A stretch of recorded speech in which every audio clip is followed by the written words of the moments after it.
Alright guys, BLM here, back with a new video, and in this video I'm back talking about another Survivor season about 20 years after its initial release, and here we are talking about Survivor the Amazon. A season that is pretty universally liked. While it will not be towards the top of every ranking you see, it's very rarely towards the bottom of any average season ranking, and I will say that even I held this high opinion of it, with it being a top 10 season for me back in the day, and while through subsequent rewatches I've continuously gone down on it every time I have, before my latest rewatch I still held this pretty much right in the center of my season rankings. However, after having finally rewatched the season once again, I think I'm fully ready to say that I don't think I like this season that much anymore. Not that it's a bad season, but more so that I just feel like certain aspects of the show have not aged well. And straight up, I find major portions of this season pretty monotonous. But at the end of the day, that doesn't take away from the massive positives of this season. And a lot of this stems from the casting of Rob Cesternino, who dominates the screen time on this season, being this incredible, humorous narrator throughout the entirety of it, while also changing the game and how it's played moving forward, dynamically maneuvering through the game in a way that we hadn't really seen up to this point, and directly influencing the games of massive players that are to come. So this is a pretty important season of the show, evolving the gameplay while also, even at the time of its original airing, feeling like a breath of fresh air with its overly comedic and light tone in comparison to the very dark season in Survivor Thailand that had just concluded. So while it is a season that my raw entertainment from it did go down after my latest rewatch, it is still a very important season of the show, and to talk about it, like in my other retrospectives, I will be running through the season from beginning to end. And let's start off with the premiere, which ends up being the first 90-minute premiere of the show, which that amount of time is really the bare minimum of what a modern premiere should be, considering the amount of time that's needed to introduce the cast along with its game dynamics. But here in an old school season with less of a focus around the game, I do feel like it leads to this episode feeling a bit dragged out, though I will say I did enjoy this episode in particular more than the last time I had watched it, where I do think with the context of the rest of the pre-merge, I do think this episode is the one that utilizes the season's theme the best, with that theme being men versus women. Again, a theme that was speculated for Survivor Thailand, but was actually utilized here, and it's a theme that does really engulf the pre-merge of this season, with most of the non-gameplay content here revolving around this men versus women dynamic. And to me, that's a major aspect of the season that hasn't aged well, whether that be through the constant misogynistic comments or the constant talk about who wants to hook up with who, and really just none of that was that entertaining and really just came off as so cringy on the rewatch here. And with the pre-merge also being pretty slow gameplay wise as well, that does lead to some of my disappointments here on the rewatch, though again I do feel like this premiere handles it the best, setting up this fantastic arc of the women upsetting the men and the men coming off as doofuses, especially with how cocky they are across this episode. So again, that arc really propels this episode in what is, as a whole, a pretty mediocre pre-merge. But with that, now let's run through the events of the episode, which starts off with the players arriving on a boat riding through the Amazon River, with Jeff giving his typical spiel about the location and the game. But eventually Jeff gets around to telling the players their tribes, starting off with naming 4 women in a row, and then we get the shock reveal of the format once Jeff names the 5th woman, and we follow this up with a ridiculous confessional from Heidi, which ends up being a fantastic introduction to her, where she states that when she heard Jeff call the 5th girl, she instantly knew it was men versus women, which, I mean, obviously. But also, I should state that this ends up being the first season without player intros, where every season before this had these like short clips of the players back at home. And I know that they filmed them for this season, but for some reason they didn't air them here, and they just outright stopped doing them beyond this, which is something I do miss moving forward. But following this, we do get a lot of focus around the men and the women talking about the respective genders, which again is not super interesting to me. Though Dina does get a fun intro here, talking about being happy to be on an all-women's tribe, as it means that they can pee in front of each other. But really, Dina ends up being a really incredible casting choice here as well, being this really strong female leader figure here, but also one that doesn't fully take control of her tribe right away, to where it probably leads to the tribe's detriment, as it leads to a lot of disarray with the women struggling to get their camp together. And this is directly in contrast to Roger, her counterpart on the men's tribe, who, unlike Dina, comes off as extremely unlikable across this season, being the main source of the sexist, racist, and later homophobic remarks that do make his eventual downfall extremely satisfying, but also makes him a bit icky to watch here. But he also causes a lot of conflict with his tribe, with him having an instant rivalry with Ryan and Daniel, but also having a lot of friction with Alex, who, despite being in his alliance initially, it's pretty clear that they don't get along. But here we do also get introduced to all of the cockiness from the men's tribe, where we do see them talking about never going to tribal and how they're the favorites. And again, this overly macho demeanor, especially in the modern day, is just such a terrible look here, though it also does set up this satisfying downfall for them later in the episode.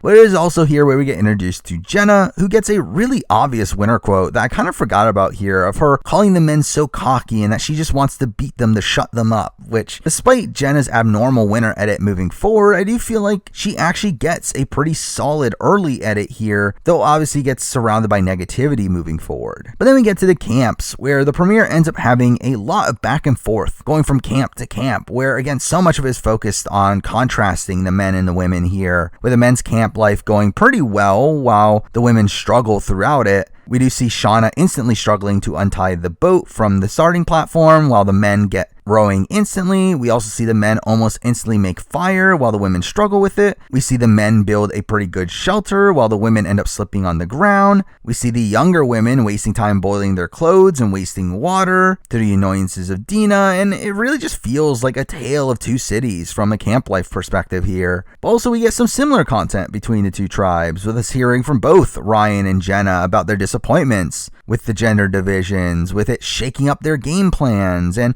we do see the leader figures in Roger and Dina both getting on people's nerves. And again, the constant back and forth between the tribes did make this episode revolve so much around this men versus women dynamic that is just not that interesting to me. But on the women's tribe, we do get a lot of focus around Christy, who is obviously the first ever deaf player, and she ends up revealing this to her tribe immediately after their arrival at camp, which does lead to the first minor blip in Jenna's edit of her talking about how she doesn't think Christy will work well with the group, considering the fact that she can't hear well, which I feel like most people interpreted this to mean that she's this like massive anti-Chrissy presence, when I don't feel like that's what she meant here. And technically the edit does prove her somewhat correct moving forward. Though I will say that I definitely sympathize with Christy a lot more on the rewatch here, where it is obvious how big of a disadvantage this is for Christy coming into the game, though realistically I do think even outside of the aspects of her being deaf, I think just her personality is something that just doesn't gel well with the rest of the group here.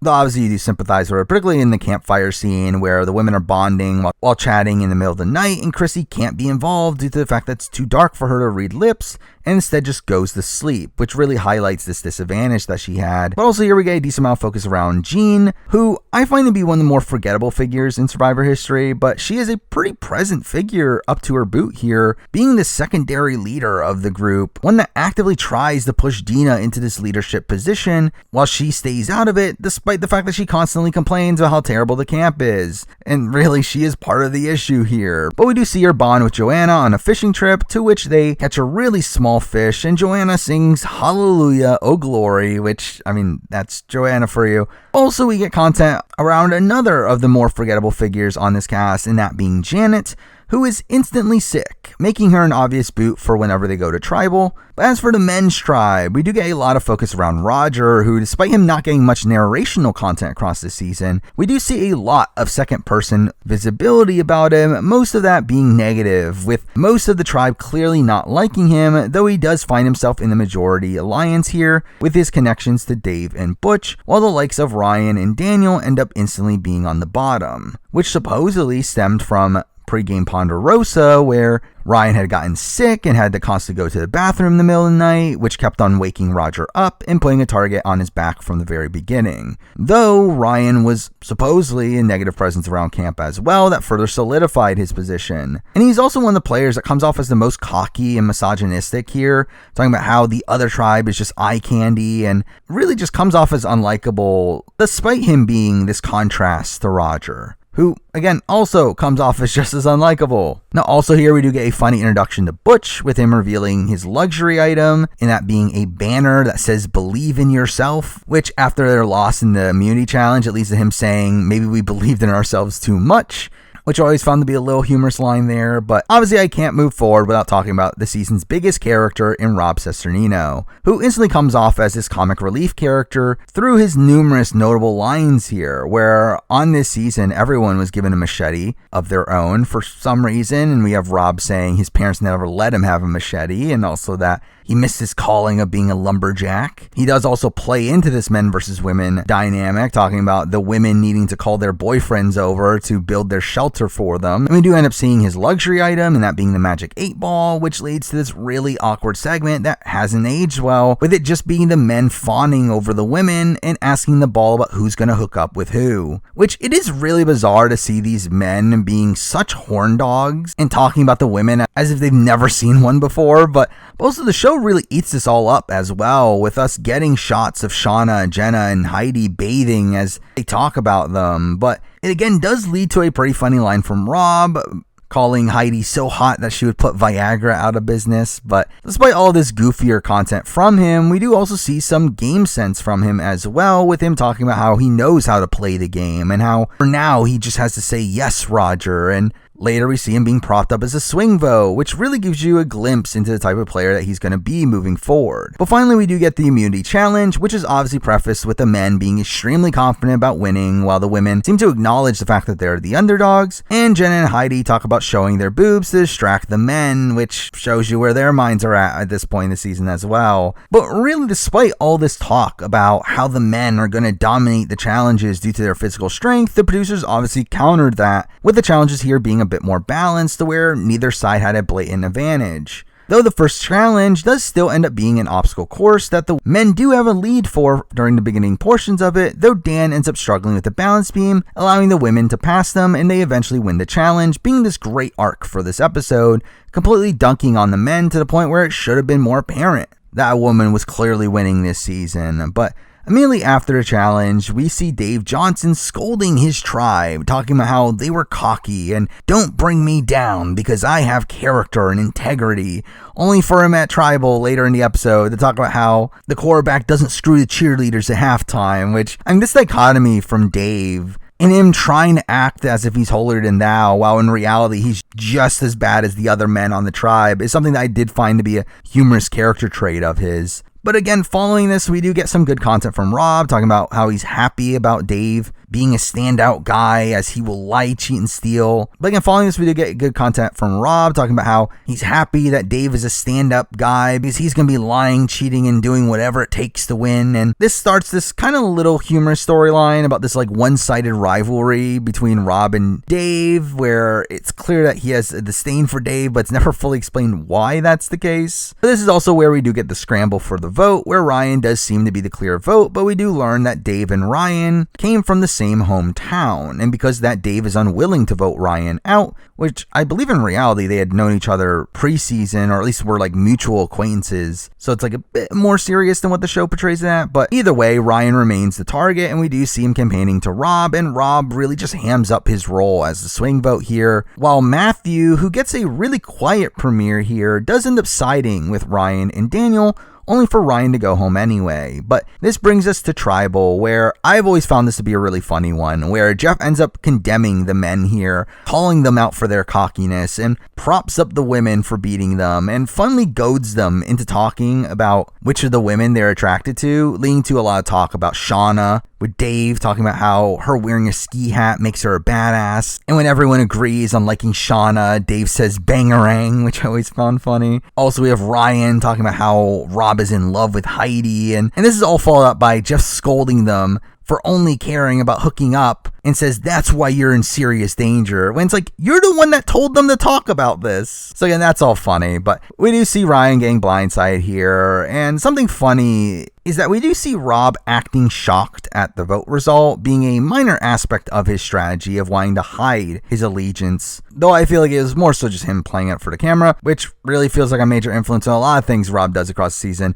Though something else that's an interesting tidbit too is that Rob supposedly was like changing his handwriting on all the votes to also make it so people didn't know where he was voting. So again, these are like some very minor new things that Rob tried out here, though really I don't think they played that much of a factor in anything. But with that, let's talk about Ryan, who is just outright a pretty bad player. I think he is in the debate for worst players ever, but the reason he doesn't quite crack the top for me is because he still did have Dan and Matthew on his side here, and he is also pretty unlucky in the fact that the target was put on his back initially from Ponderosa, and also the fact that he's on an all-male tribe, meaning that his typical presumed physical strength was not a necessity, especially when the challenges themselves are not going to be physical either. So I feel like there are a lot of weird circumstances that disfavored him here, but beyond that, he is still a pretty bad player, and one that doesn't come off as likable in the slightest, but one that does get somewhat unlucky throughout his run. But now let's jump into episode 2, which again continues this bevy of men versus women content, with us once again seeing the women's tribe being a disaster with no shelter as it starts pouring, while the men bask in having a shelter, to which we end up seeing Joanna blame this on the immunity idol going against the 10 commandments, and that it's upsetting God, which is what caused the rain, which I'm sure is exactly what happened there. But also here we disgustingly see the women eating their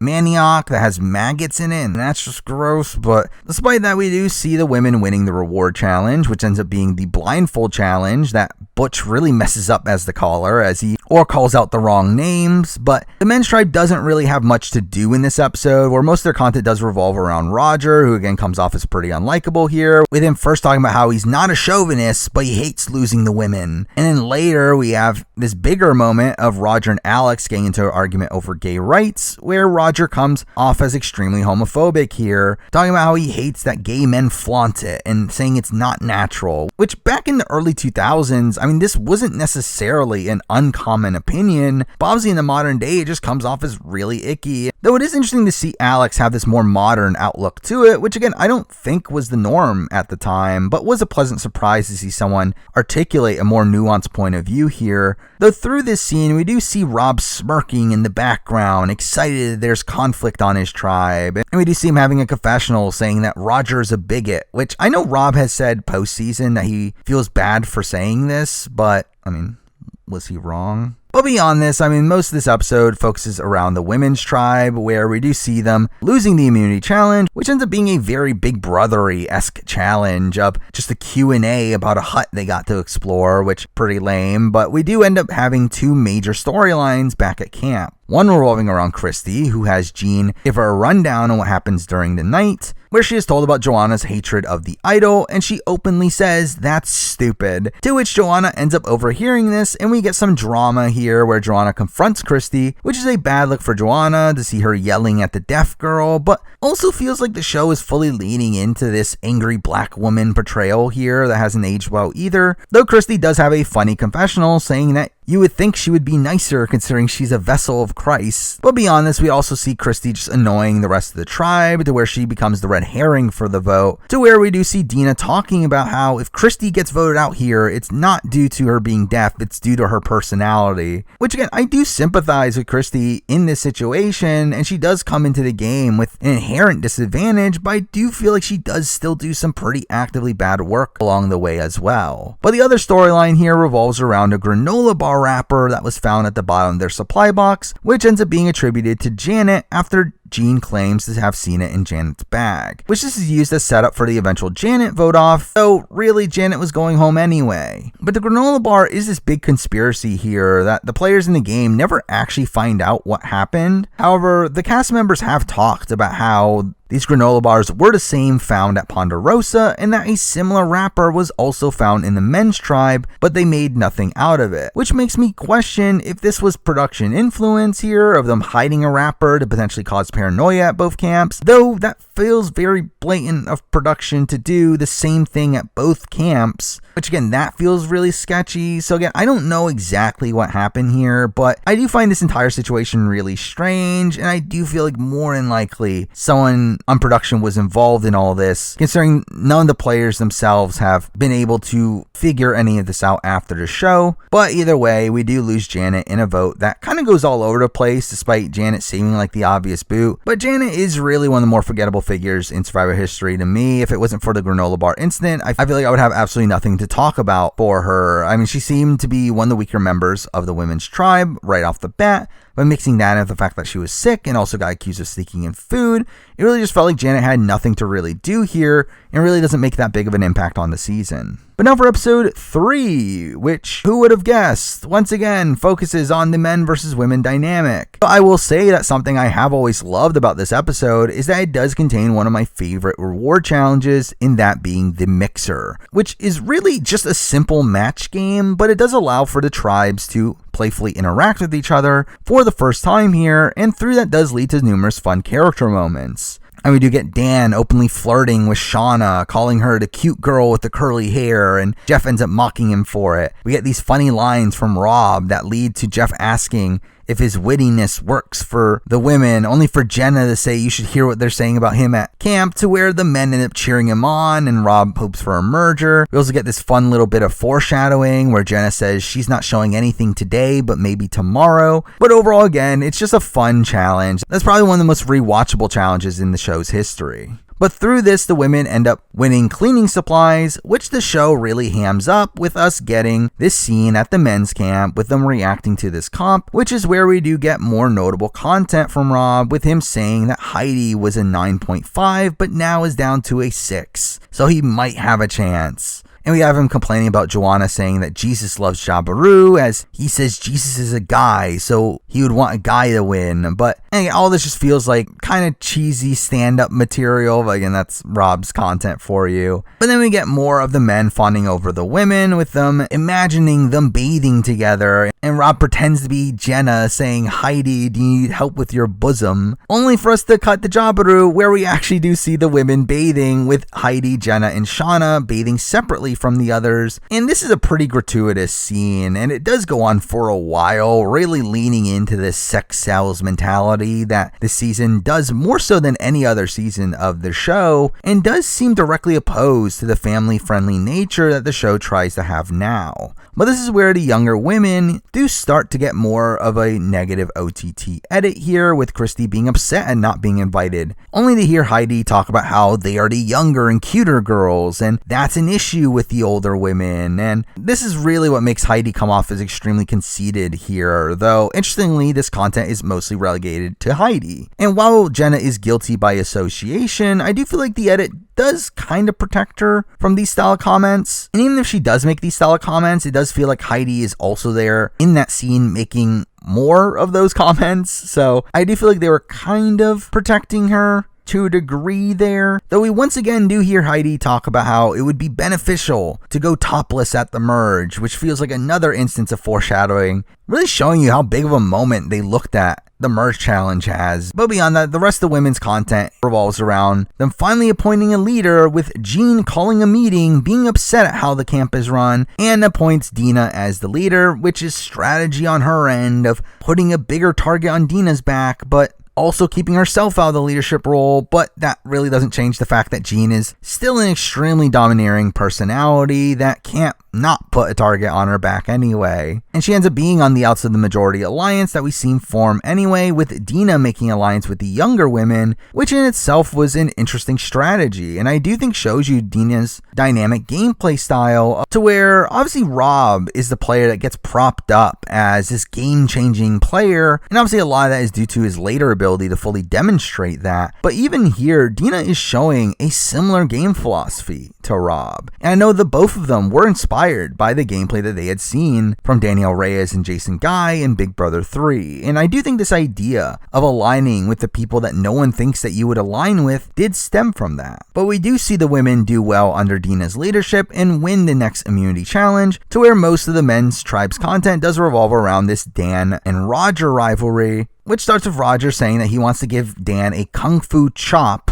So that's something. But here we also see Matthew getting this solid content with him being Dan's only friend, and they bond over speaking Mandarin, which makes him a more likable figure here. But also here we do see more of the Alex and Rob alliance, to where it does seem like Alex is the person that Rob is the most truthful with, and they do end up talking about taking out Roger, to where I will say that this leads to one of Rob's bigger mistakes across this entire season, and that we do see him approaching Dan and Matt to potentially flip the vote on Roger, which is not a bad move on paper, but one we don't see the move go through, seemingly due to Alex not being on board with it. But also this gives Matt the ammunition to use this information against Rob, to where if they go to another tribal after this, it would have increased the chances that Rob goes home there over Matthew. And while Matthew was not the most savvy player in the world, and to be fair, neither is Roger, we do still see Matt just casually drop this information to Dave, which I think shows you just how much this could have backfired on him, especially in a different group of players. But Dan is obviously still the obvious boot here coming into Tribal, though we do end up getting him talking about his struggle, being the only Asian guy on a tribe filled with white guys, a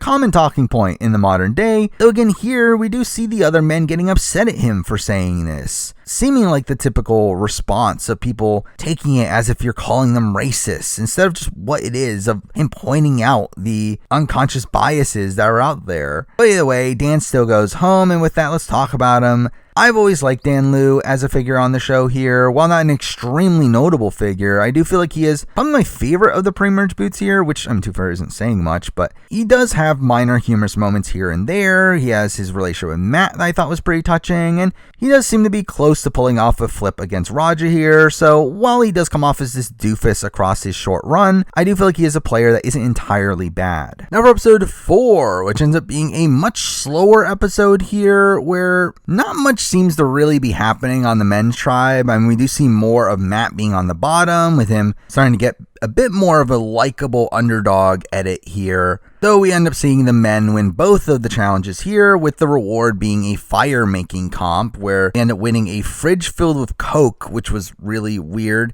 and the immunity challenge ends up being a fishing comp, which was also kind of lame. But again, most of the content does go to the women, starting off with them showing how Gina and Joanna are annoying the rest of the tribe, waking them up through them working hard in the morning, and clearly being the two targets for the upcoming vote. And here we see Heidi articulate that them being hard workers on a tribe of non-hard workers puts a target on their backs. So while in the outside world, the hard workers in Gina and Joanna might be respected, in a game like Survivor instead puts a target on your back, showing that Heidi does have some decent game ability. But this is followed by more OTT content of her talking about how they're picking on the cute girls and that the other girls have more fat to live on. And she talks about wanting the younger girls to go against the bigger girls. And all of this is just a really bad look for her. Though here Jenna slightly gets involved in this segment, talking about how they shouldn't be mad at them for having cute bodies. And again, not a great look, but it does still feel like Heidi is the much bigger focus in this sequence over Jenna. But then we get to the main source of intrigue for this episode, in that Shauna wants to quit, which was interesting to see here at this point in Survivor, as at this point no one had quit before. And to see Shauna want to quit here, seemingly just because she's tired or dehydrated, I mean, it's never really explained, but to see this in her alliance to essentially just say no and keep her around despite that was an interesting dynamic here, where Dina really scolds her in confessional for wanting to quit, calling her a whiny baby, and really this ends up being terrible for Shauna's game, with her essentially being kicked out of the majority alliance due to this, though obviously it seemed like she wasn't thinking about the game anymore. But again, Dina still ends up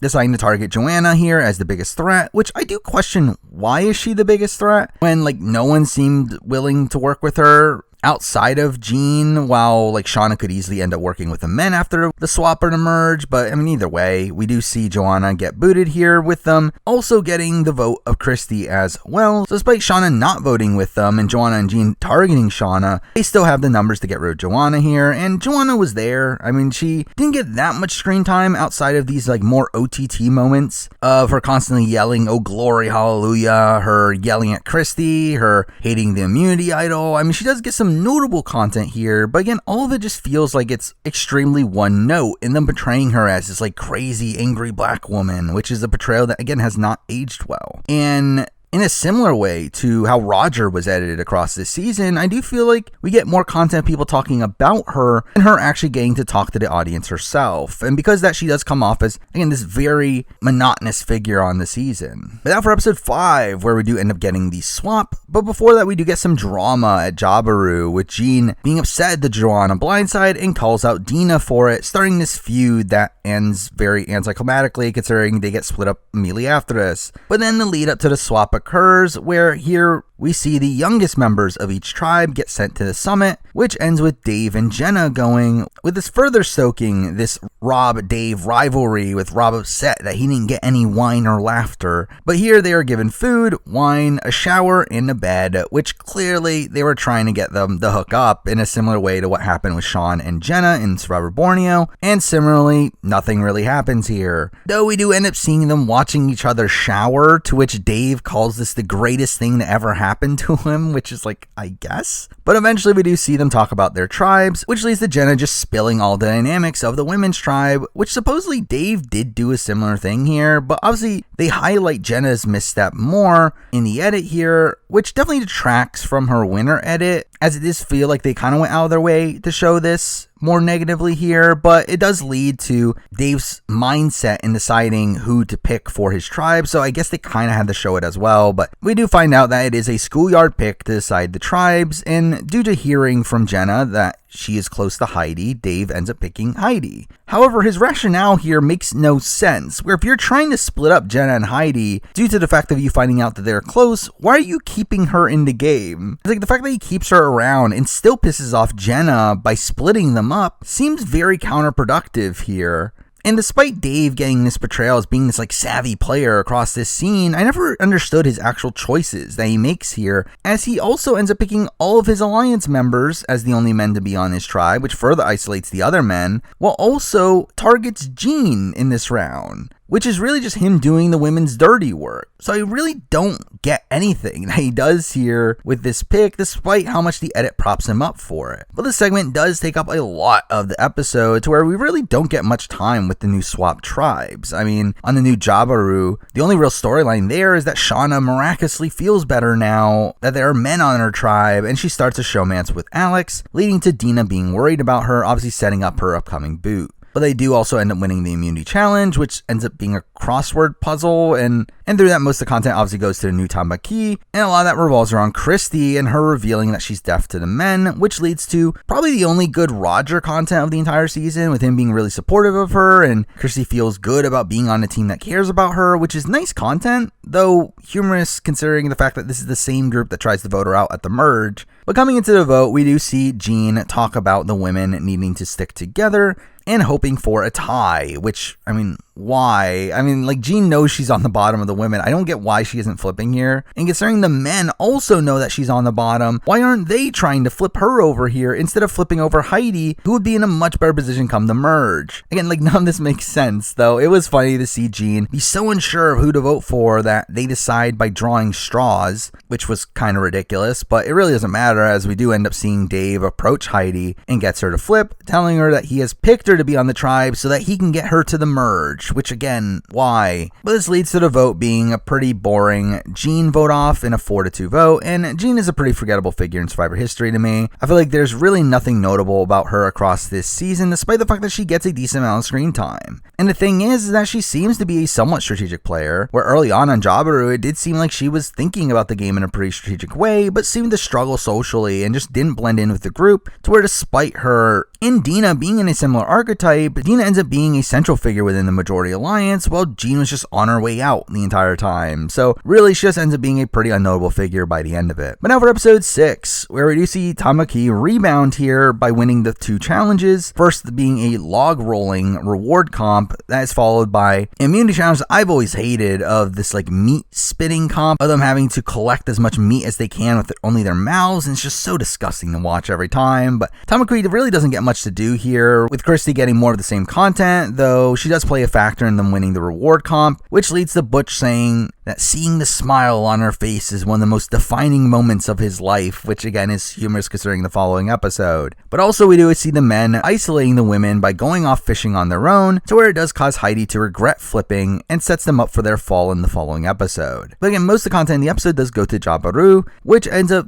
really feeling like a love tribe where everyone gets along, and that seems to greatly factor into them wanting to stick together and holding the numbers following the merge. But this is where we do see Rob and Dina form their alliance, which again took a lot of inspiration from Big Brother 3 in them seeing Jason and Danielle and wanting to replicate that alliance on Survivor. And that did seem like an alliance that could have run the table here, and does seem to be each other's true allegiance at this point in the game, where they do end up adding Jenna to this deal, and they did seem like a pretty solid final 3 at this point, which from Rob and Dina's point of view seemed to be their genuine endgame plans. And through that, I think greatly factors into Dina's overconfidence moving forward. But this does also seem to be the consequence of Rob seeming to lose trust in Alex, with him being involved with Shauna, to where we also end up getting this weird love triangle with Matt also having a crush on Shauna, and we get this really humorous shot of Matt laying on Shauna while Shauna's laying on Alex. But also following this, we get a pretty fun little scene of them playing the dating game, to which Rob ends up winning over the other two, but it's a little fun character moment. But it's obviously all just set up for the Shauna boot here, though the other option ends up being Matthew, where this is where we do see his relationship with Rob for the first time, where a lot of Rob's content about this relationship really just highlights how much he is playing Matthew, and he calls him an idiot, which does stir away from his potential winner edit here. But all this does lead to talk about the plan to flip against the other men at the merge, which makes the result of the following episode pretty apparent from all the way back in this one. But coming into Tribal, the Shauna boot was pretty apparent, but we do get a fun confessional from Rob saying you're one of the nicest people I've ever met, but that's what makes you a really terrible Survivor player. But with that, let's talk about Shauna, who is another one that didn't really get that much content on her own, but gets more content through the men just fawning over her, or people talking about her showmance with Alex, or her wanting to quit. Again, it's mostly people talking about her more than her actually getting true content for herself, but again, it is interesting to see her want to quit the game, something we hadn't really seen before, and considering she was kept against her will is a fun aspect of her run, but another player that really just didn't make that much of an impact on the show for me. Now for episode 7, the merge episode, a really notable episode in Survivor history, one that is known for not even trying to hide the eventual boot, and instead focusing around the downfall of that player instead. And while it is extremely satisfying to see this all happen to Roger, who had already been coming off as an extremely unlikable presence across this season, I never found this episode as entertaining as what the general consensus seems to think of it, though it is still an episode that has a wide range of humorous moments and iconic moments within it. Now the merge here does get announced through the players getting a key to a box that they were given back on day 1 that really was set up as this like big mystery, though it ends up being kind of anticlimactic here with it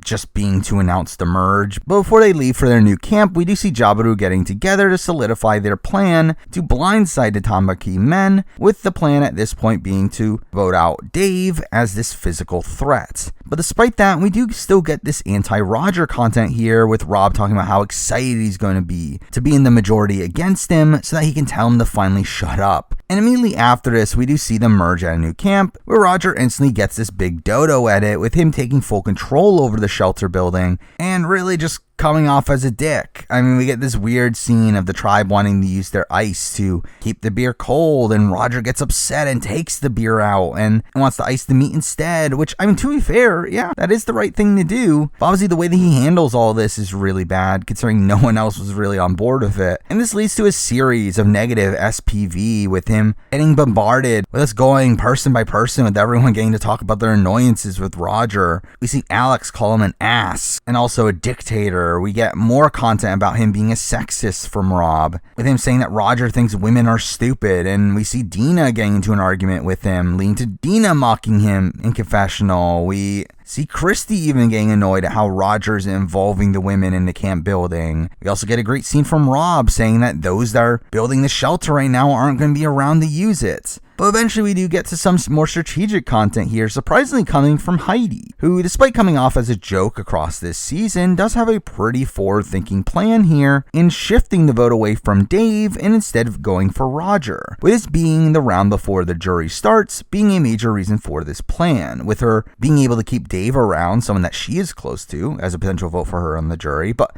more importantly, and the thing that really sells this to the other women, is the fact that taking Roger out before the jury here is taking out someone that, again, is pretty openly misogynistic and is very unlikely to vote for a woman at the end. And again, this level of managing the jury is something that we hadn't really seen before. And I feel like we see this more on something like Big Brother than we do on Survivor, but it is still a pretty strong play from Heidi here. And we do get some fun reactions to this plan, with Dina agreeing with it and saying, you know what, screw him. Well, we also get this fun, very rare dual confessional that they do a couple times across this season. But we have Alex talking to the camera about how Roger's going home now, only for the shot to zoom out to reveal that Matthew is there standing right next to him. And Matthew is here learning about the change in plans, which I do find it funny, as I'm pretty sure this was just a slip from Alex. But we get to see him in real time, kind of just playing it off as if he was meaning to tell Matthew here, to which obviously Matthew just accepts it because that's Matthew at this point in the game. Though again, it is funny to hear Alex say Roger was being an ass earlier and that's why he's going out now.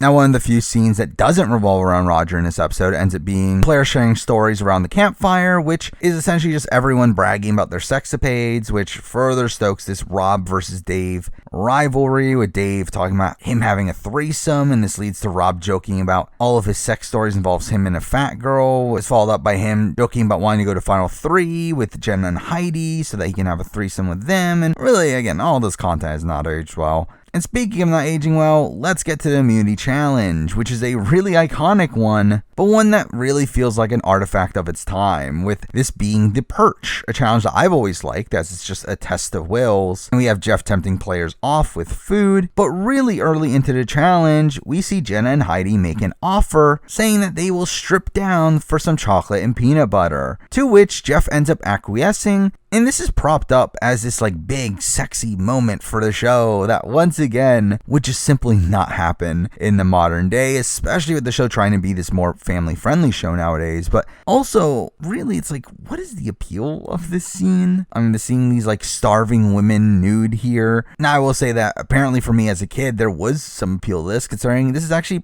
probably my first memory of Survivor from when I was a kid. But again, it is a moment that really doesn't do much for me now, and really just feels like a manufactured moment anyway, with Jenna and Heidi having this clearly in their mind since very early on in the season. And obviously they later turned this into a Playboy spread, which I assume was their intention from the very beginning. So again, good for them, but just a really awkward scene for the show from a modern perspective. But immediately after this, we do see Roger dropping out, to which we see everyone giving their thumbs up immediately afterwards. But immediately after this, we see Roger dropping out, to which everyone ends up giving their thumbs up. And after that, the challenge ends up being a lot more lighthearted. And we have Alex getting a confessional later on about how he's celebrating that Roger's going home and the fact that he was dumb enough to drop out and not get any food. But eventually it starts pouring and it comes down to Dina and Christy, with them playing rock, paper, scissors to decide who drops out and who gets a bowl of spaghetti, to which I do always find it funny to see Christy's disappointment in there not being any garlic bread there. But either way, Dina does win the immunity, and Roger's pretty screwed in this position, where we continue to get more dunking on him, starting with Rob's iconic confessional talking about how the only way for Roger to win immunity would have been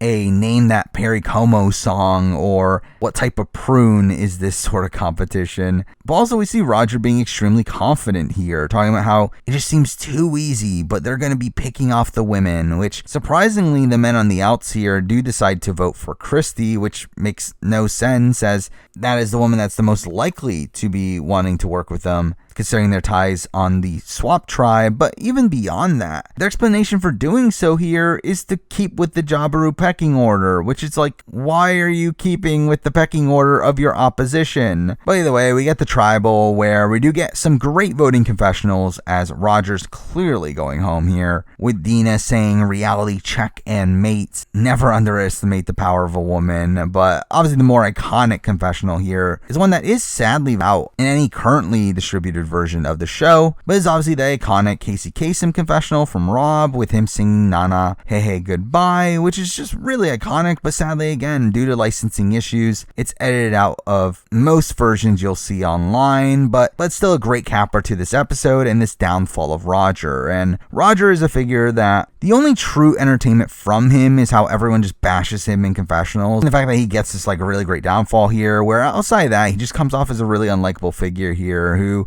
was shown to have some bigoted beliefs. But again, the fact that he gets his comeuppance here with no one really backing him on the show is a nice way for him to leave, and really he is someone that I can't imagine ever winning the game. And he was so hated that despite his GOAT-like nature, they still wanted to vote him out here, and even if he had gotten to the end, I think the only people that would have been willing to vote for him against literally anybody would have been Butch and Dave. So again, I do feel like he is a pretty terrible player at that. Now for episode 8, which ends up being one of the slower episodes of the season, with the Dave boot really being obvious from the very beginning, and a lot of this episode does focus around his attempts to stay, which don't matter. But it is funny that the episode starts with us continuing to bash on Roger, with the majority celebrating that he's gone, and Dina calling him a sexist, arrogant man. And Dina in general gets a lot of content here talking about how she's now controlling the game, and outlines the majority alliance of Rob, Alex, Jenna, Heidi, and herself, and her seeming very secure in her final 3 with Rob and Jenna, despite the fact that Jenna and Heidi are both clearly more latched onto Alex at this point in the game than her, feeling like this is the lead up to her eventual downfall in the following episode. But here we do also get a boring reward that Dave ends up winning and takes Dina along with him, where we do learn that Matthew is the secondary target here, and Dave spends the rest of the episode trying to throw Matthew under the bus, and this is where Matthew's edit continues in its downward spiral, with the iconic scene of Matthew sharpening his machete and Rob saying, why does he need the machete so sharp? And that he thinks he's gonna kill them. And we also have like Christy calling him creepy, and all this really exemplifies what people really thought of Matthew out there, which seems like a major reason for why they didn't respect him in the game. Now we do get some drama once Dave and Dina do return to camp, where Dina still wants to eat once coming back, and this is where we get a confessional from Jenna saying, screw you, you fat pig, which maybe doesn't align with what you would expect from a typical winner edit. But also we do see for the first time that there is this showmance between Dave and Heidi, which was never mentioned before, but it adds to this Rob and Dave rivalry and further solidifies the target on his back. And we do get a pretty terrible immunity challenge for him, with it being the return of the coconut chop challenge, which again is an iconic challenge, but one that is just deeply flawed as an immunity challenge, as it really just guarantees that the consensus target won't win it. And here we do see Dave and Matt getting taken out right away, and Jenna ends up winning immunity, making the vote pretty obvious. Though along the way we do see Rob and Matt talking game, with Matt talking about appreciating that Rob is teaching him the game, which starts this storyline of Rob being a mentor figure to him, which finally plays into Rob's undoing. But at this point, it is being used to show Matthew in an even more negative light here, as it shows him being completely aloof in the game, especially considering how open Rob is with lying to him here. But again, we do get a boring tribal where Dave eventually goes home, and Dave has always been a bit of a humorous figure to me on this season, with him having some ridiculous one-liners and him acting as if he's on this massive high horse when talking about the women, only for him to be just as bad as the other guys. And really as a player, I mean, he's not that bad. I mean, while I don't understand his rationale at points, he does seem like a pretty well-rounded player that just was naturally going to be looked at as a threat if he got to the merge without the numbers, and that kind of ended up happening here, though really it's also his alignment with Roger I do think further put him in danger. but really outside that, he feels like a pretty baseline player. Now for episode 9, which is the episode that really starts the level of dynamic gameplay that this season is known for, and all this starts with a really funny scene, a scene that the entire episode is named after, and that is the chain. Another scene used for Rob to just completely mock Matt here, with Rob talking to him in the middle of the night, telling him lies that he's meant to relay back to Butch, setting up this chain of information between the men, who Matt assumes to still be working together at this point. And it is really funny to see Matt tell Butch about the chain and saying that he is Butch's lifeline in the game. And also see Butch repeat what Matt said in his confessionals word for word, making it seem like these two are completely aloof in the game. Again, all this is really funny content, but I will also say that this is shown as like good gameplay from Rob of him snowing Matt, but I actually feel like this is more messy gameplay from Rob, feeling like unnecessary lies for him to be telling here, while also furthering the target on Dina's back, as well as this makes Matt and Butch under the assumption that Dina is the next target, which ends up pigeonholing him into voting her out when she eventually becomes the primary target from his own alliance. To where that, along with the fact that he is so open about how much he's lying to the other players outside of his alliance, I do think in the modern game this would sketch out the people within his alliance, to where they're able to see how manipulative he can be. But again, with this specific cast at this specific point in Survivor history, it does not end up affecting his game, but I do feel like it really could have. And really, I feel like at this point, Rob just feels extremely complacent in the game, seeming to be extremely trusting of his group. And really, I feel like most of the members of the majority felt that way. It really felt like this was a group of friends that were planning on riding it out to the end here, which does lead to the increased bitter feelings moving forward. But Matt continues to get this doofusy edit here, with him telling Rob he's going to throw the reward challenge, which is an archery challenge, which is obviously completely in his wheelhouse. Again, as he doesn't want to look like a physical threat, only for everyone to instantly recognize that he's throwing the competition. But instead we have Alex winning it and taking Jenna with him on the reward. But the true action of the episode starts with what's going on back at camp, where now Dina is looking at Alex as a big threat for winning the challenge, which, to be fair, you can look at as that supporting Matt's decision to throw the challenge. But again, realistically, I don't think it had a practical effect on anything, as I think either way, Dina was already planning on targeting Alex soon, as she had already mentioned in previous episodes that Alex needed to go. And here we do see her trying to enact the plan, but really this ends up being a game-ending move for her. And really a lot of it's not because of the move itself, but more so her poor execution of it, with her just instantly starting her campaign, with her approaching Heidi, and you can clearly tell Heidi is just not on board with this plan. And we see Rob being annoyed at Dina for pitching this to her here. And really, if Dina had just talked this plan through with Rob first, I do think Dina could have gotten through this round okay, as that would have allowed them to catch Jenna, Heidi, and Alex off guard. And I do think it would have given Rob more leeway to flip over Butch and Matt on Alex here, but instead, by instantly going to Heidi, who is instantly going to relay the information back to Alex and Jenna, it obviously gives them the heads up to use to their advantage in keeping the status quo, where again at this point Matt and Butch assumed Dina was already the target anyway, and when she further puts this target onto herself here, it would require much more social capital from Rob in order to go and save her, which again he did want to do, but he didn't think it was worth the risk, which I think is fully understandable considering even beyond this,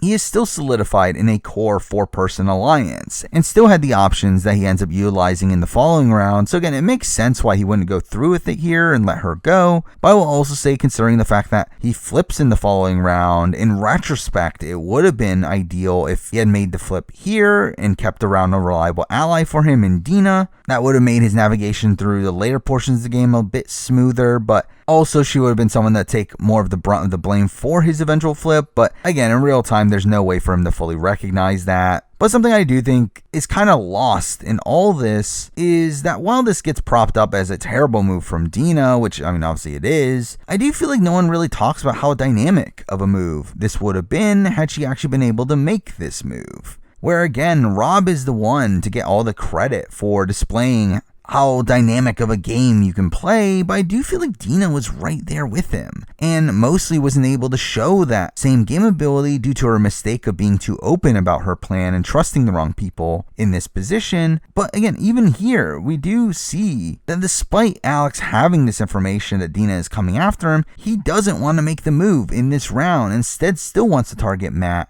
So I feel like the fact that Dina was so proactive in this position and so willing to flip on her alliances in positions where other people weren't, I do think shows that she was ahead of her time. And really her boot here gets expedited by the fact that Matt ends up winning immunity in what is a food eating comp, which he just demolishes everybody, and really adding to the downward spiral of Dina here. She does end up throwing the final round the challenge to him, though realistically, again, she was never beating him anyway. But again, it does end up being shown as her having hubris at this point in the game. But then we get the tribal, which is a pretty fun one, having a notable Jeff Probst's dick moment here of Heidi talking about her swollen knee and talks about how she brought her athletic ability and intelligence to the game, and now one of them is gone, only for Jeff to say which one. We also, beyond this, we get some great voting confessionals with Alex saying Dina is the worst liar he's ever met, and Jenna saying, "You screwed me, so screw you," which is, again, a bad look for her, as, again, this largely doesn't even make sense, as Dina always intended on taking Jenna to 3, and again, I think just further shows you how Jenna was looking at this from a more team-based perspective, and not really thinking of the game too individualistically here. But with that, we do lose Dina, who has always been one of my favorite players on this season, one that was ahead of her time, similarly to Rob, but obviously made more crucial mistakes early on that led to her being taken out before she could do that much damage, and really is a player that I think is unable to sit back in most situations, and mixing that in with her dynamic gameplay style probably does lead to her being someone taken out before the end game in most appearances, but she's still a player that plays a very fluid game. One way more fluid than most players that we would see on previous seasons, and I do think it's a shame that we never got to see her play again, as I would have loved to see her get another chance, as even beyond her gameplay, she is a fun character, with her having some fun one-liners, and one that even now could be an interesting returnee, though obviously that isn't particularly likely anymore. Now for episode 10, a really iconic episode in the history of the series, being the start of Rob's legacy here, particularly from a gameplay perspective. But I do feel like up to this point, he's more well known for being a comic relief character, more so than an elite player. But this is where he really makes his legacy and really ends up solidifying that in the following episode. But first, we do have this episode starting off with a lot of content around this newly solidified majority alliance, who seem to think they have the game on lock. And really, they all get pretty negative content here, with the outsiders and Christy, Butch, and Matt all getting positive content condemning their behavior. And this is where Matt's edit really turns around in a strange way, where before this he had been being shown as this aloof, crazy guy, but from this episode forward, he starts to get this more heroic, underdog content, similar to what he had very early on in the season, to where I feel like this greatly factored into why people thought Matt was a likely winner by the time of the final 2 against Jenna, especially with her getting more negative content moving forward, though this episode does technically have some good content for Jenna as well, with her talking about her mother, who has cancer, who obviously sadly passed away after her appearance on All Stars. But this ends up being really just thrown in here, mainly because it just becomes important coming into the auction. Though I feel like this was such a wasted opportunity from a winner edit perspective, as this could have been made into this major aspect of her winning story, and is similar light to what we had seen with Adam Klein. But instead, it's just a scene that seems to be thrown in there just because it was necessary. But then we do get to the auction itself, which ends up being a mostly middling one, though there are a couple humorous moments from behind the scenes where we had the players making an agreement before the auction to not outbid each other, leading to Jeff getting frustrated at them and in turn turning everything into a covered item despite them. We also have a humorous interaction between Jeff and Butch, where Butch wins a breakfast and gets asked where's the best place to have breakfast, and supposedly Butch first said Cracker Barrel, but then as we see in the show, he later says with his wife and family, to which Jeff responds within bed, which I've always found really, really funny, but it does lead to Butch getting breakfast in bed. But the big moment here does come from the letters from home, where Christy wins the initial one, but Jeff ends up bringing up another one for bid, to which Jenna ends up getting that one in a position where the only person to bid against her was Heidi, her best friend, which is a funny moment considering literally just got content talking about how hard it is for Jenna to be away from her family. But following this, we get to more of the game talk that actually makes this episode as iconic as it is, where here we do see Rob and Alex talking, leading to Alex telling him that once they get to the final 4, if Alex wins immunity, he will have to vote out Rob in that position, which really makes no sense in anyway? First up, obviously the obvious of why is he telling Rob this? Essentially telling him that he's on the bottom of the Final Four deal, in a position where Rob now has the reason to end up flipping on him. But even just listening to what he's saying here really just doesn't make sense. Like, why are you going to flip on him if you have immunity? Isn't that the position where you shouldn't be flipping on him, as you'll be safe anyway? Was he not going to flip if he didn't have immunity, in which he would have to go to a tiebreaker, which at this point in Survivor was assumed to be rocks at 4? That again would just further put him in danger. So I never really understood his entire phrasing of this. But either way, this leads to the downfall of Alex here, where again he just seemed to be resolute in this Final Four alliance, with them just being a group of friends, and it seems like to him he was just being honest with the friend, not thinking about the game ramifications of that, which obviously ends up being detrimental to him. But eventually we do get touchy subjects for the immunity challenge, which Rob ends up winning, his only immunity win across the season, but perfect time for it, as it does give him the confidence to fully go through with this blindside, really being the first time that we see a singular player flip against their majority alliance. An innovative move in itself, but also one that shows future players that you can gather the outsiders to form a new majority alliance, where we do see Rob approaching Matthew afterwards, and we get an interesting tactic from Rob here of just openly admitting to all the lies that he had previously told Matt, though through his honesty about his lies, he ends up building trust with Matt to where now Matt believes everything he says moving forward as truth, as he's obviously been honest to him now about his previous deceptions, which is obviously a pretty effective move on this season, though again, I think in more modern seasons, I think this would probably have the opposite effect, where I think now the general assumption is that everyone is lying to everybody, and I think this would just further put a target on your back. But through getting Matt on board, he also has Butch's vote here, and we later see Rob approach Christy as well, who happily joins in on the plan as what is her other option. And again, this is really showing you the brilliance of what Rob was able to do here in gathering the outsiders to open up new possibilities on how to navigate through the game, instead of just allowing the status quo to continue, as we have seen on multiple seasons in the past and even moving forward. There are these players that are so willing to just let themselves be on the bottom of a majority alliance, but instead Rob is proactive in the game here, using these outsider numbers in order to pull off a really massive blindside here, where Alex gets taken out in a 4-3 vote, getting sniped out of the game, taking out the two biggest power players here in a row, which I'm sure was an insane series of events at the time. But with that, let's talk about Alex, who again was a power player on this season and had really strong bonds with those within his alliance, and impressively gains the loyalty of those that were previously loyal to Dina. Though realistically, outside of that, Alex is a pretty baseline player. One that is a bit too honest and a bit too blindly loyal to his group, where mixing that in with the fact that he had a massive lack of threat management, I don't think Alex really has the killer instinct to win most seasons he plays, but is a solid, well-rounded player outside of those flaws, though realistically I do feel like he would have been a largely forgettable figure if he wasn't the recipient of this major blindside here, as he really is one of the more subdued personalities across this season. Now for episode 11, another massive episode for the series, being the first true example of taking out the swing vote, a strategy that I am mostly conflicted with, as I do feel like it is very rarely the optimal move to make, though again its prevalence here once again highlights how dynamic of a game Rob ends up playing across this season. Now, most of the episode does revolve around the ramifications of the Alex boot, with Jen and Heidi taking the blindside really personally here, talking about how they hate Rob and they can never forgive him, talking about how they are surprised to see someone sacrifice friendship for a gamble, and again, most of this content is coming from Jenna being a bad look for her, with her strangely continuing to get more negative content along the way. Again, continuing the bad look for her, that really continues up until the finale, which again, them portraying their winner here in this negative of a light is very abnormal, and I don't really get why, as I feel like a lot of this negativity is so easily avoidable. Now, I know that this season was heavily spoiled, and there are people that claim that they did this to throw the spoilers off, but I really just don't think that's particularly likely, especially considering how few people probably even knew those spoilers. So again, I still find the overall portrayal of Jenna here as this like overly emotional, spoiled girl to be such a strange editing choice across this season. But eventually we do get to the reward challenge, which ends up being the loved ones visit, where Rob Rob, where Matt dominates the challenge, but ends up being given the choice of giving up his visit for everyone else to see their loved ones, which obviously he does because,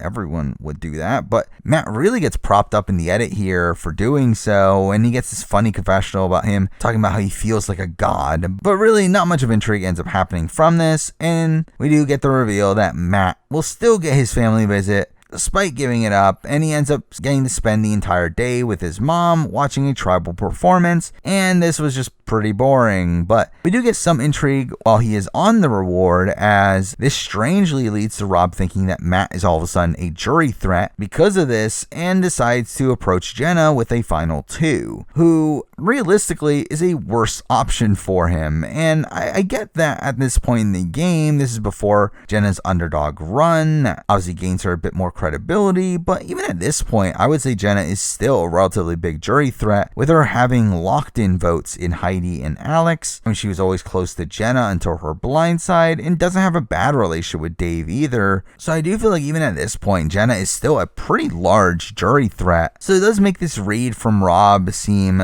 very misguided, and shows him underestimating Jenna here. Again, thinking she's the easiest to beat, when in reality, I think she's probably his toughest competition. And considering also her apprehension of taking him to the end, I do think this overall decision is just a very suboptimal one. Now, again, at the end of the day, do I think he beats Jenna at the end? Probably, but again, it is an extremely close vote. But again, no matter what here, Jenna turns him down anyway, calling him a snake and saying that he has no morals or ethics, and instead uses this info against him, again showing Rob's messy gameplay once again. And while at the end of the day, again, this is bad for Jenna's game as well, it still shows you how bad this is for Rob, with this just blowing up in his face right away, and them getting into a fight in the middle of the camp, where Rob does do effective damage control and pretending like he was lying to her, but definitely create a bit more of a mess than it needed to. Now moving forward, Jenna does win immunity here, being a shuffleboard challenge, which plays into why Rob doesn't take her seriously at this point. But in the lead up to the vote, we do see Christy being set up as the swing vote, with the women campaigning to her, and she talks about having all the power, only to lead up to Rob asking her where she is voting, and she gives a very indecisive answer, saying that she's going to decide at tribal, which typically means that they're lying to you. But again, at the end of the day, this is Christy, so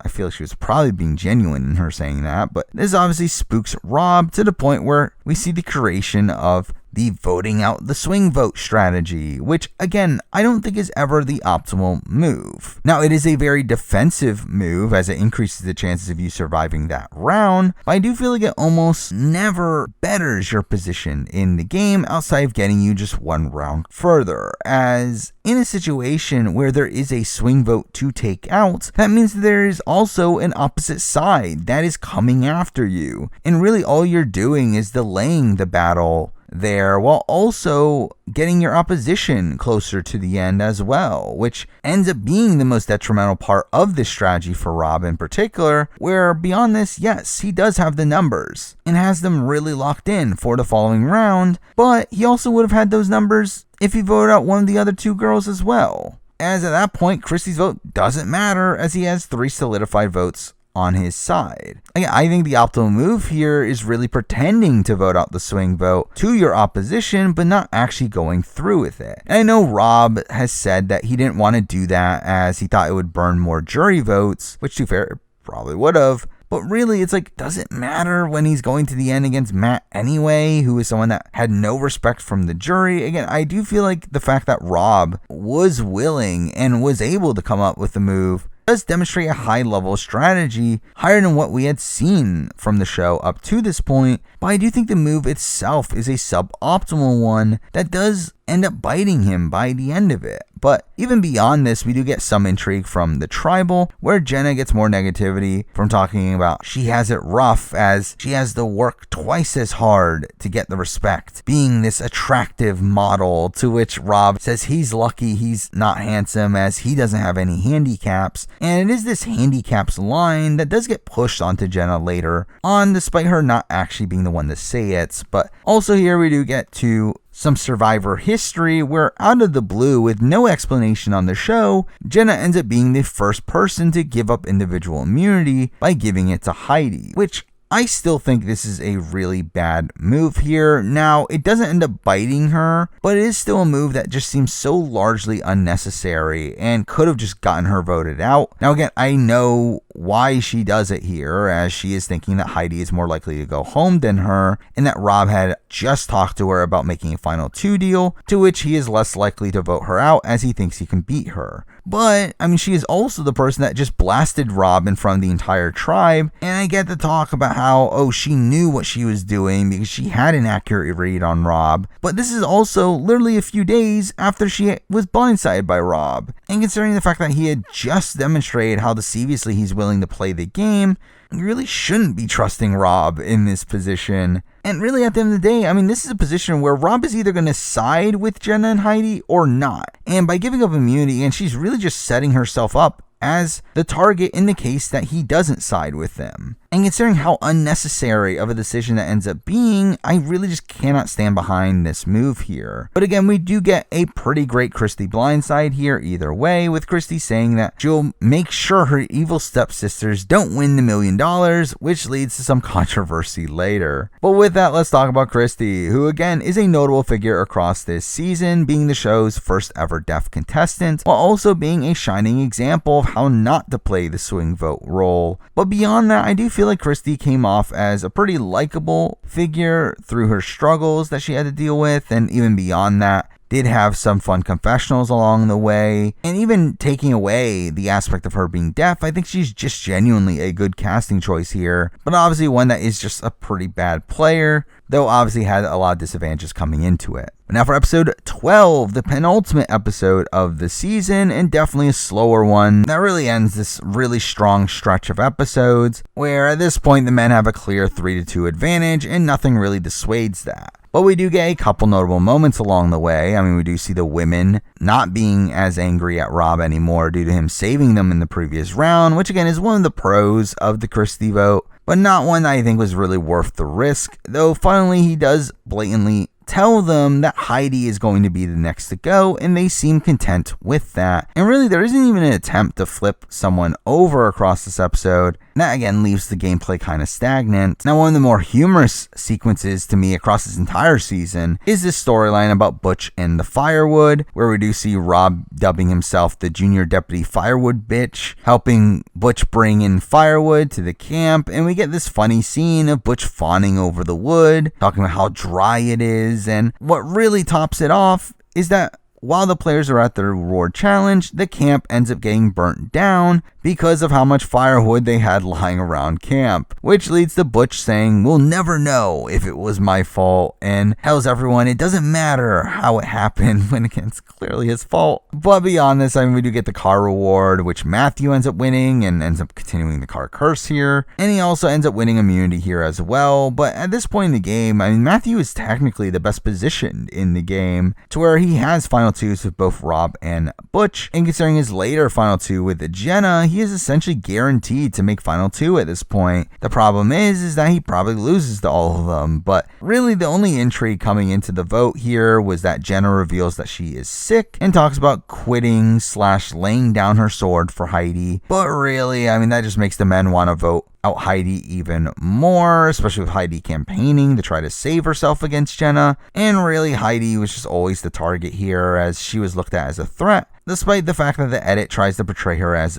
a more doofusy figure. But ironically, this choice does end up costing the men the game here, with Jenna obviously winning out from this point forward, in a position where I don't know if Heidi would have been able to do the same thing considering her injured knee. But either way, the votes do end up playing out as expected, and Heidi is obviously an iconic character here, with her being given this massive dodo edit across this season. And while she did say a lot of things that played into this image of her being this extremely conceited figure, I think the reality is that within the game, she was definitely a better player than what the show demonstrated, seeming like one of the more competent strategic players, and up to the Alex vote being someone that was consistently in the majority, despite all the power shifts, and seemed to be someone that was still respected while out there, and I think really wins a lot of the same endgame scenarios that Jenna ends up winning. And even against Jenna, I do think it would have been pretty close, so comparative to the rest of the field, I do think Heidi gets a pretty bad reputation across the season, despite her being a pretty solid player. But with that, we're finally at the finale, which is a mostly lackluster finale. Now, I'm sure it was wild at the time to see Jenna win this season, where despite her having an underdog run here at the very tail end of the season, she was also completely dunked in the edit in the last few episodes, and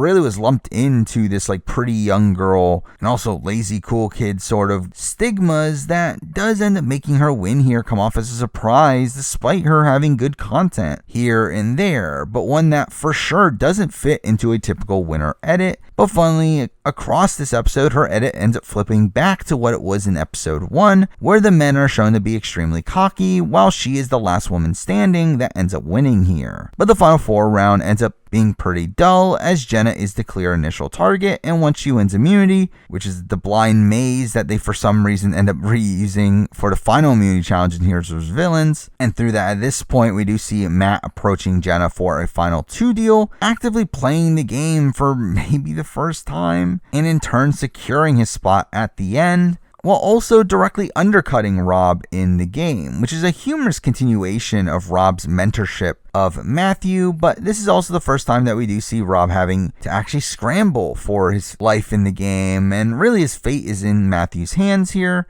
to which I do think Matthew at the end of the day probably makes a mistake here in keeping Rob around over Butch, to where I do think he would have had a better chance of beating Butch at the end. But anyway, Butch goes home, and we do get a pretty fun confessional from Rob saying, I don't think all the firewood in the forest is going to keep your fire lit tonight, buddy. But anyway, Butch goes home, and again, that feels about right for this season. I do find Butch to be a humorous figure across the season, though realistically, another one of these that doesn't get that much content on his own, and really I think he's by far the most under-edited player of the post-merge, with him being another situation of players talking more so about him than he gets to talk for himself. But really, again, he didn't really do that much in the game. It always felt like he was being used as a number for Rob and Matt towards the end game here, and really the only person I could see him possibly beating is Matt, and even then I think you can argue for a Matt win, as I do feel like Matt would at least have more votes in this situation than certain other ones. So again, at the end of the day, I don't look at Butch's game too highly.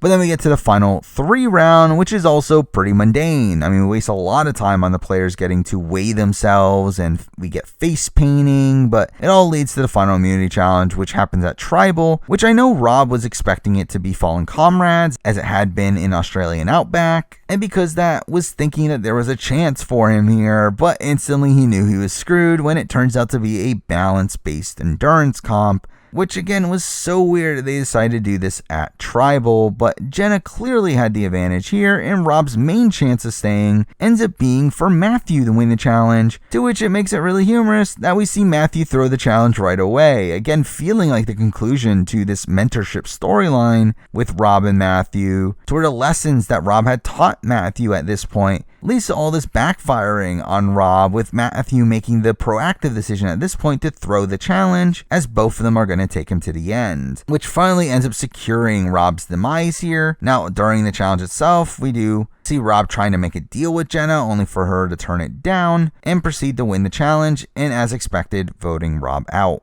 And obviously the season revolves around Rob. I mean, he is the main narrator of the season. He provides most of the comic relief for the season, and what is a very humorous season of the show. He is obviously the center of the strategy of the game, and becomes a major influence in how the game is played moving forward, showing how to play a dynamic game where you can flip back and forth between alliances and pick up the outsiders. And Jeff obviously later dubs him as the smartest player to never win, and at this point in Survivor, I do think that is pretty undeniable. Now, obviously, I've pointed out my criticisms with his game across this retrospective, but really a lot of these are nitpicks, particularly for this early on in the series, where while yes, I do think there were a lot of moments of messy gameplay, none that end up being that detrimental to his overall game position, and he does end up being another of these like you should have won people that get voted out right before the end. Again, with the likes of like a Lex and a Kathy and a Rudy, I mean, these favorites to win the game, but just fall one round short. here. And I know there is some debate over whether or not he would win if he got to the end, which from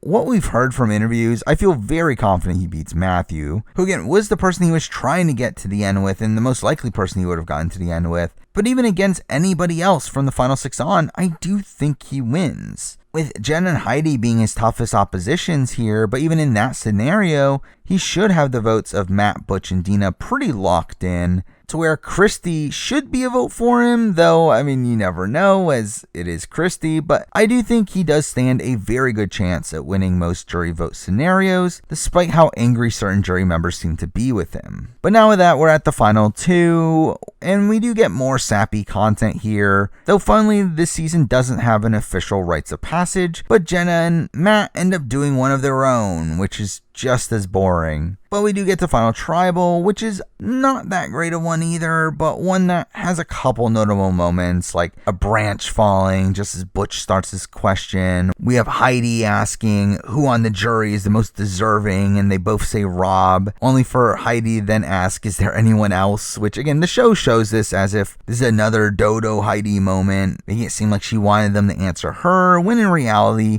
this was Heidi's attempt to get Jenna to say Dina, thinking that Dina was the swing, but realistically, none of this seemed to affect the results, with most players seeming to not respect Matt, with him instantly trying to talk about how he played the game morally and with integrity, to which we see some eye rolls, and I mean, to his credit, we do see him recognize the fact that the jury is on board, and later changes his tune, and fully admits to the flaws in his game. But again, none of that would affect the result here, especially with Jenna giving a solid enough performance, at least one to the point where she shouldn't lose any votes. Now again, it's not perfect by any means, where she also talks about how she played morally across this season, and then also ends up blaming Dina for Jenna having to vote her off, which was just kind of a bad look, especially considering Dina was loyal to her. But I do think she outclasses Matt in Dave's question in particular, where he strangely asks for what modern leader did you play the most like, and Matt answers this pretty straight up, saying Colin Powell, while Jenna doesn't answer the question and instead uses this as an opportunity to talk about her mom, which is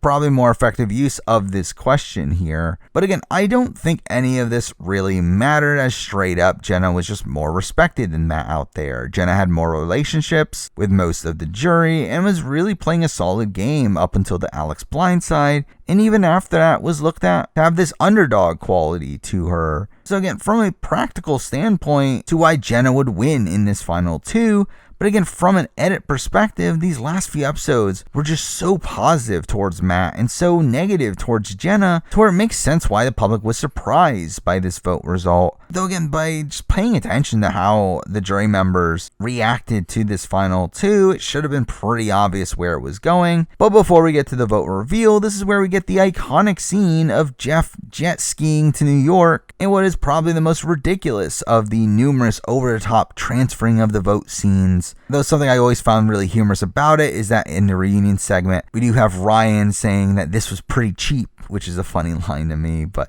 again, we get to the vote reveal, where we strangely see Jenna and Matt being super touchy-feely, which was just a really bizarre sequence considering the fact that they never seemed that close outside the game. But either way, Jenna ends up winning in a 6-1 vote here, shockingly the largest margin of victory for any Survivor winner up to this point, even getting Christy's vote, which again comes out of left field. And I know there is talk about how she potentially voted for Jenna as a mistake, not understanding the rules. And while sure it's a possibility that that's the case, I do also find it kind of insulting that that is like kind of the prevailing thought of this situation, to just think that there was like no chance that Christy could have changed her mind along the way. And again, it's never was something that I personally took that seriously, and really at the end of the day, it doesn't matter anyway, as either way Jenna was going to win. It's obviously just a very minor changing of the vote there. But again, the Jenna win here, after getting so much negative content across her edit, ends up being a really bizarre conclusion to this season, not really feeling in line with the editing of most of the season. We're now looking back on it, I mean, there are definitely hints towards an eventual Jenna win, but I don't think there's any way you would have predicted that outcome without being spoiled on the results coming into it, as I feel like in most situations, it just feels more likely that someone like Matthew would have won here, considering his more heroic edit. But with that, I mean, that does wrap up the main season of the show. And while I have said in the past that I won't be talking about the reunion shows in these retrospectives, and this is not an extremely notable one, I do feel like there are a couple minor things I did want to point out that I did find kind of funny on the rewatch of it. Now, I mean, this is where Jeff does dub Rob as the smartest player to never win, which is a statement that does follow Rob to this day. But again, like, to me, the most entertaining aspects of this reunion are this bevy of Jeff Probst's dick moments across it, where we have moments like him calling Jenna a spoiled, selfish, only child, to which immediately after he says that, we hear the crowd clapping. We have him scolding Christy for not having a plan, and also, funnily, airs his annoyances with how Survivor Thailand played out once again. We also have him revealing that Heidi has one of the highest IQs on the cast, only to say that that didn't come out on the show. So again, I mean, like, it's not a super noble reunion in the grand scheme of things, but again, there are a few humorous Jeff Probst moments along the way. But with that, let's wrap up the video here by talking about the final two, starting off with Matthew, who I've said in the past I would have voted for Matthew in this final two, and I do think after this rewatch, I do still stick by that. Though, really, I do think Matthew and Jenna kind of played opposing games here, where Jenna had a pretty strong first 2/3 of her game, but a really abhorrent back third, while Matthew had a pretty bad first 2/3, but a pretty strong back third. Again, being the best position in the game by that point, being locked for final two by the time of the final four, where literally everybody was taking him. And again, to be fair, part of that is because everyone knew that they could beat him, but I do think he still demonstrates some active game ability at the tail end of his game, and also displays a lot of awareness of his game, where he's able to shift his perception of his game in the middle of Final Tribal. And again, just overall, I do think I personally would have voted for him over Jenna, though I do think the two are extremely close. And I think really it's more so a debate of which one is more important between being more consistently in the know for more of the game, only to have a rocky end, or having a rocky start, but having more agency towards the end. But overall, as a character, I do think Matthew did largely come off as pretty likable on the show, where while he wasn't well respected by his cast, and he does get a fair share of very OTT content in the middle of his run, he was still shown as a somewhat rootable underdog, especially towards the end of the season, and one that also learns the game by the end of the season, to where while he's not like the greatest player in the world, I do find his development across the season to be pretty interesting. But now let's get into talking about the winner of the season in Jenna, who, despite my complaints about her winning game and the fact that I think she just genuinely had a really bad winning game, I don't actually think she's that bad of a player.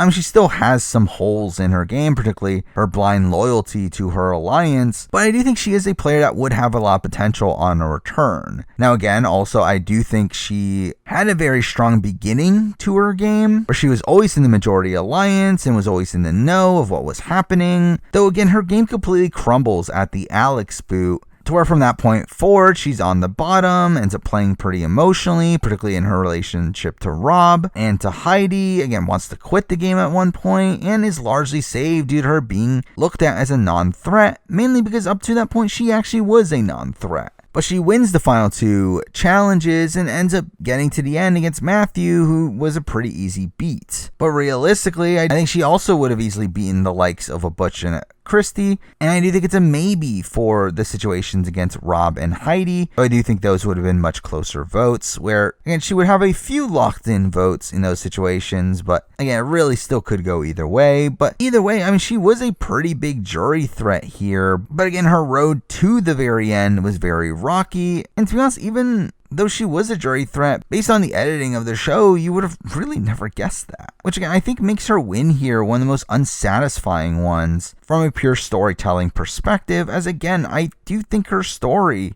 on the season is just a bit of a mess. Now, her content in the premiere and the finale is pretty consistent, with her getting winnery content between those two episodes, but it felt like a lot of the content in between really just did not connect to those other two episodes, which just leads to a very strange portrayal here in making it feel like they just really didn't care to try to make their winner more likable on this season and actually went out of their way to make her less likable. Or again, I feel like so many scenes of her negativity are things that just simply didn't need to be there. Feeling like a lot of the season was told from the perspectives of players that weren't that close to her and had negative feelings of her. People like a Christy and a Matt, and also not highlighting her relationships with someone like a Rob or a Dina, which again leaves her being portrayed in a more one-note manner than she really needed to be. Though I do think that her win here does kind of show that really anybody could win Survivor, with her being a vastly different winner to any of the players that we had seen beforehand. Her being this young, attractive swimsuit model that had this like villainous side to her, which again is a type of player that I don't think you would have expected to have won Survivor coming into this season. But I mean, there we go. I mean, that's the entire season of Survivor. The Amazon, a season that is a very important one to the evolution of the strategy of the series,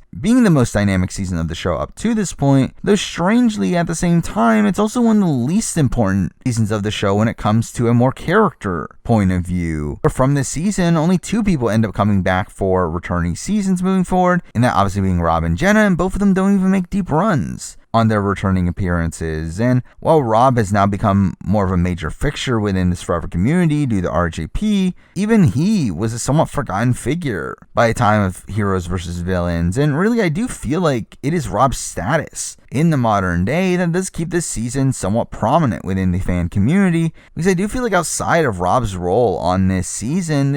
really just has not aged well. Again, the men versus women dynamic is something that I just do not find fun on the show. A lot of the pre-mergers are super forgettable, and it does leave the pre-merge itself being pretty mundane to me. Now, the post-merge does have its moments. Again, the final 8, 7, and 6 rounds are all-time great rounds of the show, but even then, you have rounds like the final 5 and final 9 rounds where there's not that much interesting going on. So again, for me, I do feel like my opinion of Survivor the Amazon as a whole has gone down after my latest rewatch, largely because I do find the season largely inconsistent. Especially not as consistent as I used to think of it. But it's still not a bad season. It's a very important season of the show, and one that does have some major influences on future seasons, which we will eventually talk about as I obviously continue on with this series. But I mean, there we go. And those are my thoughts on Survivor the Amazon, around 20 years after its initial airing. Now, like my other retrospectives, I will also be doing a player ranking for the season at some point down the road. Also, later in the year, you can expect a similar video to this for Survivor Pearl Islands, and also other reality TV seasons that have their respective anniversaries this year. So stay tuned for all those. But for now, that is the video. Thank you for watching.